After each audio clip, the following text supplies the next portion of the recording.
I tried to go back to WWE. It was after that. And after he buried me like that, that was a wrap. Were you ever able to get anywhere near Vince? Who was Vince McMahon to you? I mean, were you able to get to him ever? And how did he Well, yeah, strike when you? I did the when I brought that character Relic over, Stephanie told me, she goes, go put on the gimmick, and Vince wants to come meet with you. Vince came out, he walked around, looked at it. He goes, it's great. He goes, I'm happy you were able to reinvent yourself. That's great. That's part of the because that's part of wrestling. Like sometimes you have to reinvent yourself. So he loved the character, but at the end of the day, you get people in his ear telling him one thing, and it's very political. Hmm. So Vince, it wasn't like I had a close relationship with him, but he was the thing. The one thing that I can say when I wrestled Rikishi, and Rikishi is the man. I love Rikishi. He's my boy.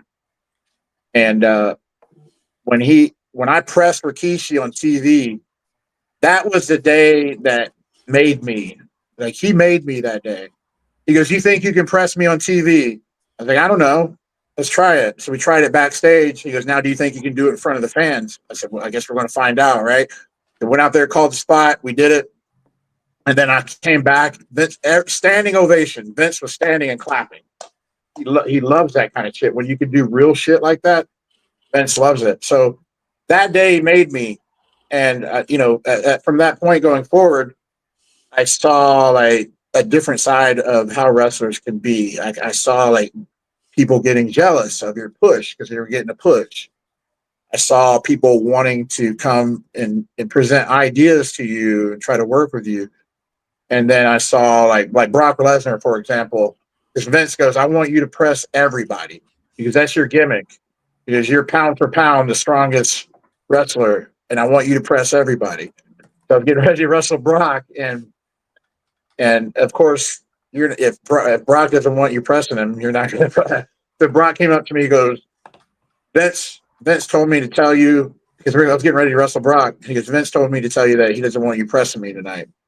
I said, that's weird because uh, Vince told me that he wants me to press everybody. So, and then I went over to Vince. I asked Vince. I was like, yeah, Brock told me that you didn't want me to press him. And you told me that you want me to do that every. He goes, I never said that. I want you to do it to everybody. So then I went back to Brock, and of course we put the match together. And I mean, it was a good match, and I made him look great. I came up with a finish where I put him in an arm bar, and he basically power slammed me out of the arm bar. He picked me up raw. The dude is. I've never been thrown so far in my life. The dude is just one of the strongest persons I've ever met in my life. And and Brock is a cool dude, but he was protecting his character, so I don't blame him. I'm not mad at him for it, but I started seeing a difference of how people once you started getting push like that. I started seeing how people started playing out, like how they started, you know, jockeying to get into position to work you or to sabotage you. You know what I mean? So The politics Well, can you have know, effect. you Yeah. you mentioned in the beginning of the program how you were speaking with Cena in the gym about juice.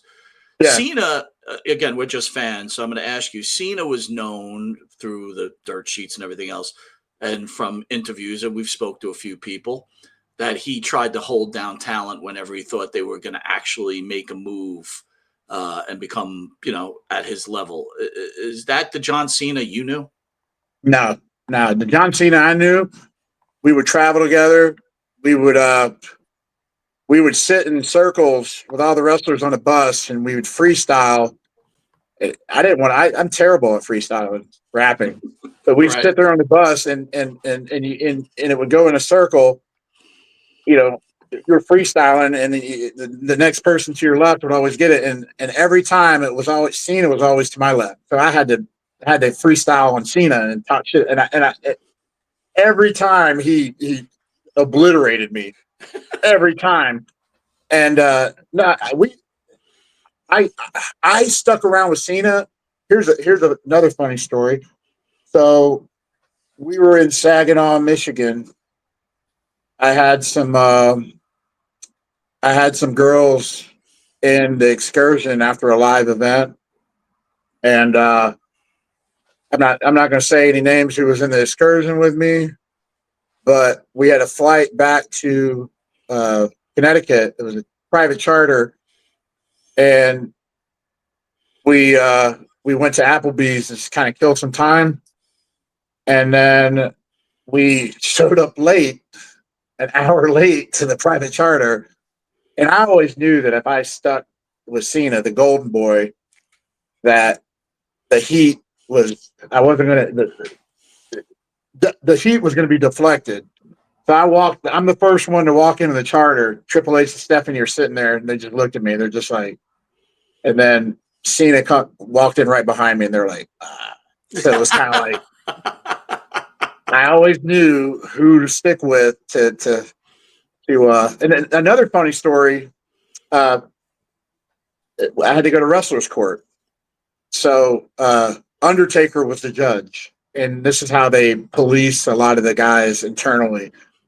So when I first came up to WWE, when they started bringing me on TV, Steven Regal, who I love, he's great. He's always helped me. He's always been super, super. Just he's one of my favorite dudes in terms of getting advice and learning from. But I had one of the security guards carry my bag in, and I tipped the security guard. And Steven Regal walking behind me goes, "I've been wrestling 20 years. I've never had anyone carry my bag in."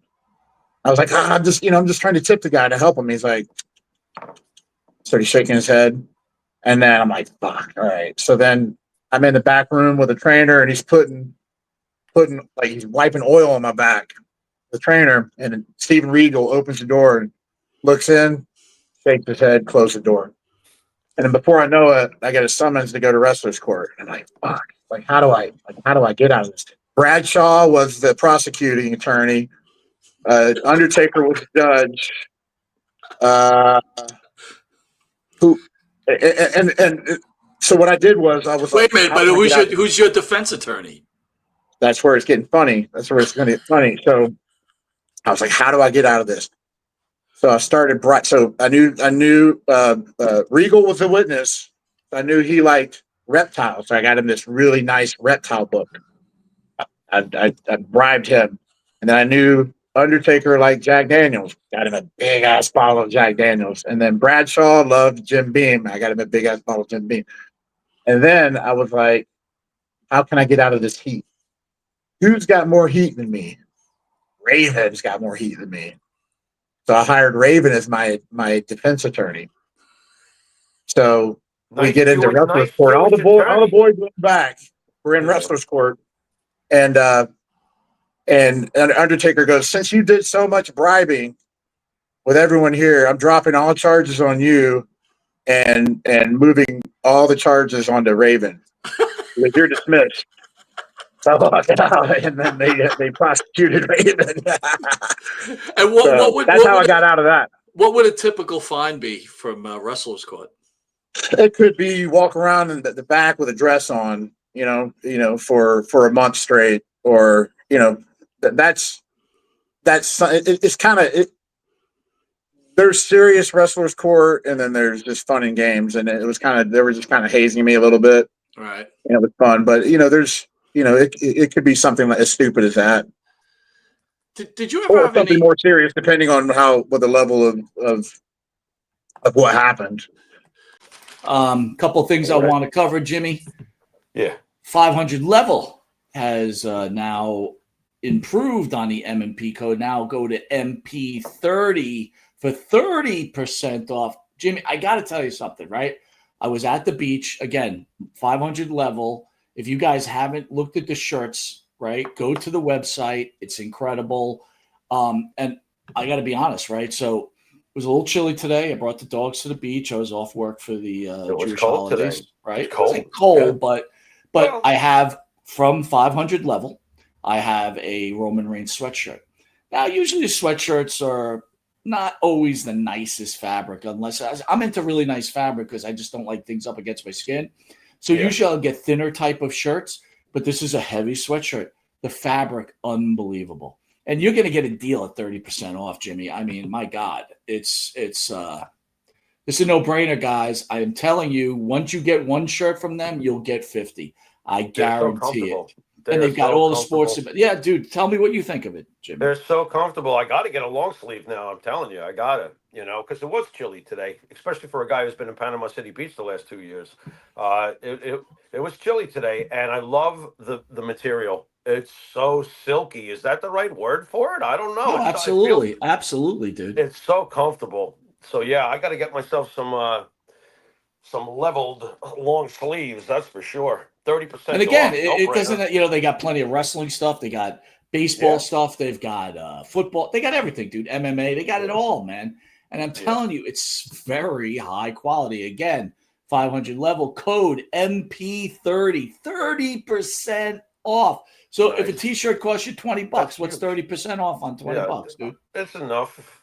10 plus another 20% tacked on top. Not much. It's a steal. It's a steal. I agree. I want to remind everybody too, the Monte and the Pharaoh show, hit the QR code, be willing to check out our shows on YouTube, where we got almost 24,000 subscribers. Go to our Facebook page where we're approaching 27,000 subscribers. And again, if you feel like donating to the show, please go to the Monte and the Pharaoh webpage, hit donate. Helps us bring in more guests. Trying to entertain Jim. We've got the big event coming up, so a lot of good stuff happening right now.